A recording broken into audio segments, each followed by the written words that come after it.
Reports of the Taliban carrying out summary executions in Afghanistan are credible, says UN Human Rights High Commissioner Michelle Bachelet. Other rights violations, including restrictions on women and recruiting child soldiers, were also reported, she told the UN Human Rights Council. The Taliban practiced a strict version of Islamic law when they ran Afghanistan before 2001. They retook the country 9 days ago, with the fall of the capital, Kabul. Since then, the militants have tried to convey a more restrained image, promising rights for women and girls and some freedom of speech. Ms. Bachelet says women's rights are a fundamental red line and has called on UN member states to create a dedicated body to monitor human rights in Afghanistan.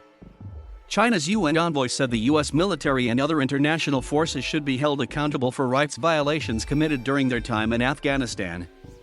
Thousands of Afghans are still massing at Kabul airport, hoping to flee the country before August 31st. That is the deadline set by U.S. President Joe Biden for American troops to leave Afghanistan. The UK, France, and Germany have asked for an extension. However, UK Defense Secretary Ben Wallace has admitted that Mr. Biden is unlikely to move the deadline. The Taliban have warned of unspecified consequences if he does. "We're not going to get everybody out of the country," Mr. Wallace warned. About 50,000 people, Afghans and foreigners, have been airlifted out of Afghanistan over the past 10 days, officials say. Mr. Biden is likely to come under pressure to extend his troops' deployment around Kabul airport when he holds talks with leaders of the other G7 leading industrial countries later on Tuesday.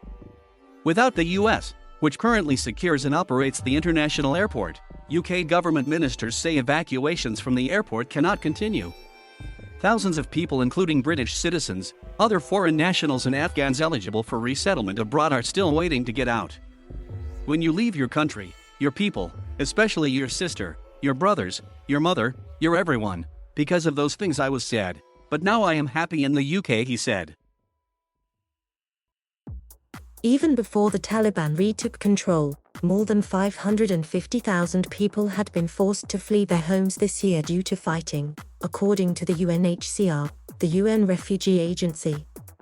Meanwhile, the head of the U.S. Central Intelligence Agency held a secret meeting in Kabul with Taliban founder Mullah Baradar, the Washington Post reported on Tuesday.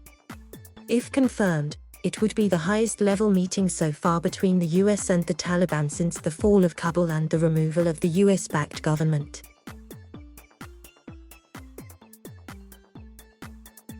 Thank you for watching. Please subscribe